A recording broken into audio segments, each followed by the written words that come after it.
how's it going? My name is Kos from MajorCreate.me, and today I want to talk about something that's a little bit different than the stuff that I usually talk about, but nevertheless it's really important for all you musicians out there to really understand. What am I talking about? I'm talking about YouTube. So today I'm going to unload a bunch of secrets that I've accumulated over the years and sharing them with you. At first I was a little bit hesitant to make this video because I figured, hey, you know what? If you share all your secrets with these guys, that's going to make for more competition. But competition makes things interesting, so here goes everything to creating and maintaining a successful YouTube channel. So before I actually get into it, I just want to say that YouTube, although filled with funny cat videos and all sorts of stuff that you can waste hours on hours and sort of like lose yourself in, is also a great marketing tool, especially for musicians. Right now with YouTube, I personally believe that there's a strong gap that's looking to be filled, and that gap, unfortunate for the music industry, but fortunate for us musicians, is musicians. So now you're probably asking yourself, what is this guy talking about? Is he insane? And the short answer is no, I'm not insane. You know why? Because I'm awesome. If we think about what YouTube really is, we quickly realize that it's a platform for storytellers where videos like vlogs, tutorials, and even funny cat videos can really thrive. So YouTube, much like Facebook, is a place where artists can and should connect to their audience. So now if we look at the music industry, we haven't really done that. Look at any of the famous Vevo channels out there, uploading videos maybe once every 3 months, not really connecting, not really getting down and gritty, grabbing a camera, just vlogging. So in that sense alone, artists have really failed to use YouTube as a tool to create a connection to their audience. But luckily, we can change that, and you can be part of that change. And with change also comes opportunity. So listen up. But YouTube's so confusing, it's so big, where do we actually start? Exactly! We start by planning. We need to figure out what it takes to create a channel that actually generates some interest. So the first tip that I could give you is just treat your channel like a business, because technically that's what it is, or what it can be if you use it correctly. And any successful business requires a business plan. So ask yourself, what is it that you could possibly share with your audience that'll make you look interesting and that'll actually provide value to your viewer? So we as musicians luckily have a few options. Think about music videos, takeaway shows, vlogs, tutorials, anything that you could think of that will create a connection to you and the audience and that could possibly provide value to the audience. So let's take vlogs for example. How can a vlog provide value to the viewer? So to understand that, you really got to get into the heads of your audience. What value are you really providing when you're running around with a camera to your face, documenting your boring life? And I could actually give you a pretty good example of that. I'll blend in a link right here for one of my video vlogs that I did over on my other channel. Basically what happened is that I had a studio session booked, and not everyone out there actually gets to see what it's like to work with the team in a studio environment and actually gets to see all the equipment and everything like that, so people get curious. So with the video that I did, I invited people to come in and join me and just experience what it's like. So in that, I created a valuable experience rather than just a regular vlog. Alright, so you figured out what content you're going to provide, you figured out who sort of your audience is. What's next? Well, the next thing that you should really focus on is branding, because branding builds trust. It basically invites viewers to subscribe and come back to your channel. Now, when I say branding, I'm talking about logos, I'm talking about channel art, I'm talking about your little video thumbnails, everything down to the T. And all that stuff should really be in line with who you are as an artist and what sort of content you're going to be providing. So if you're a death metal band, for example, you might want to hold off on the paint. So think about an appropriate and interesting channel name, a logo that's going to be consistently used, a banner image, and a short intro and outro for each video. Even slogans or certain words that you say can really flow into building your own brand. Think about one of the biggest YouTubers out there. It's PewDiePie. Okay, well, sorry for my terrible PewDiePie impression, but you sort of get what I'm saying, right? Just that small fluctuation in pitch, like he got kicked in the balls, really helped him solidify his channel and get global recognition. So maybe try to think of something similar that you can do with your channel.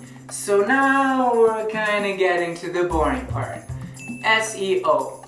For those of you who don't know what that means, SEO stands for Search Engine Optimizing and is used by search engines to basically bring traffic to your videos or to certain pages on Google. Now, all this topic is going to be a little bit dry. It's going to be one of the most important things that you as a YouTuber really have to think about. If nobody can find you, nobody's gonna watch your videos, right? Now, this can seem like a little bit of a daunting task at first, but luckily there's Google Keyword Planner. Now, Google Keyword Planner, although originally intended for businesses, can be great for us YouTubers as it suggests keywords based on interest and search volume. So all you really gotta do is head over to the Keyword Planner tool, enter a search phrase such as, I don't know, a heavy metal, and the Keyword Planner will then come up with some suggestions for you to use. So now once you figured out what keywords you're gonna use, you're gonna have to fill them out anywhere you possibly can. So this includes implementing those keywords in your channel description box, in your video description, in your video titles, in your video tags. And I was a little bit hesitant to give this tip away, but in exchange for a like on this video, I'm gonna do it anyways. You should also always use keywords in the original video file before uploading it to YouTube, and use keywords in the images that are used for your video thumbnails.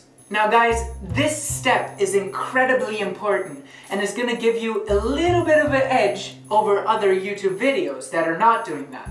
So these keywords that are used to tag your video files and your picture files are considered metadata. And for those of you that don't know what metadata is, you should do some research. But basically, it's all the underlying code that exists within a website that we cannot see while we're actually browsing the website. It's sort of in the background, sort of the engine, what makes the website run. And it helps bring traffic to your videos tremendously.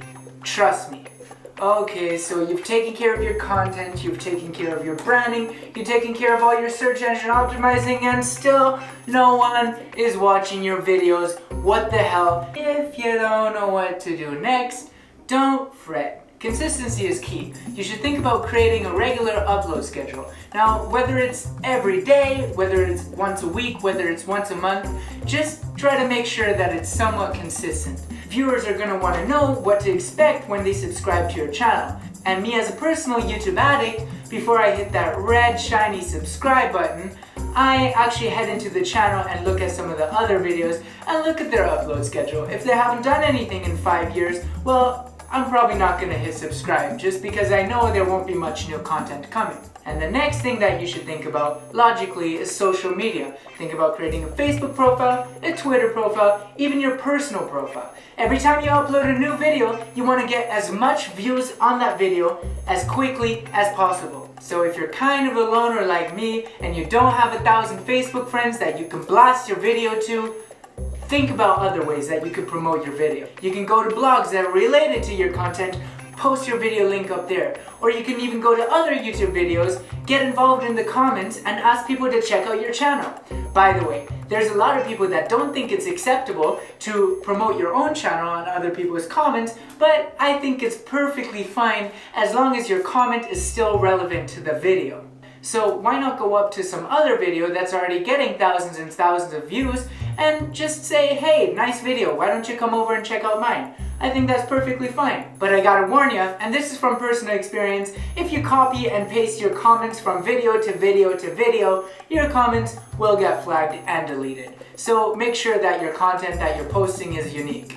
Now, one thing that I should probably mention is something that I refer to as the 301 rule. Have you ever noticed that when a famous YouTuber uploads a video, in the first couple hours it gets stuck at 301 views? That's because YouTube, up until 301 views, counts every click on the page as a view, and after that it uses its magical, mysterious formula to dictate whether it's going to count something as a view or not. Now, the first initial 301 views are probably going to be the most important views in your video's lifespan, because they basically tell YouTube whether or not your video is junk or whether it's great, and that basically helps YouTube determine whether it should funnel some views to your video or not. There's this little thing called audience retention, which basically tracks your viewers' behavior. So if you upload a new video, click on your own video and refresh the page 300 times, Good job! You've really accomplished something. But you haven't really accomplished anything positive. You sort of shot yourself in the leg.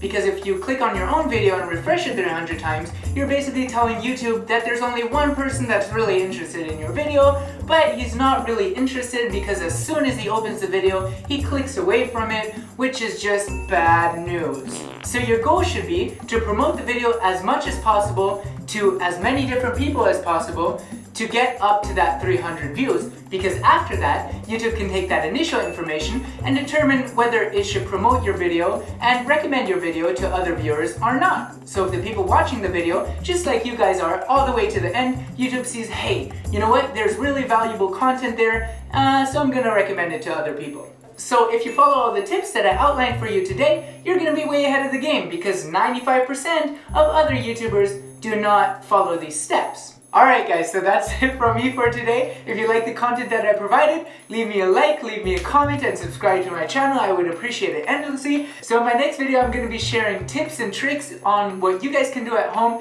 to actually make some money off of your YouTube channel. I know there's been sort of like a mysterious cloud revolving around that as well, so I'd love to clear some stuff up for you. Like I said, just subscribe and I'll see you next time. Alright. So the next video I'm going to be doing is going to be on monetizing the YouTube. So the next video I'm going to be doing is on tips. So the next video I'm going to be doing is on monetizing your YouTube channel. Okay. So the next video I'm going to be doing is on. So in my next.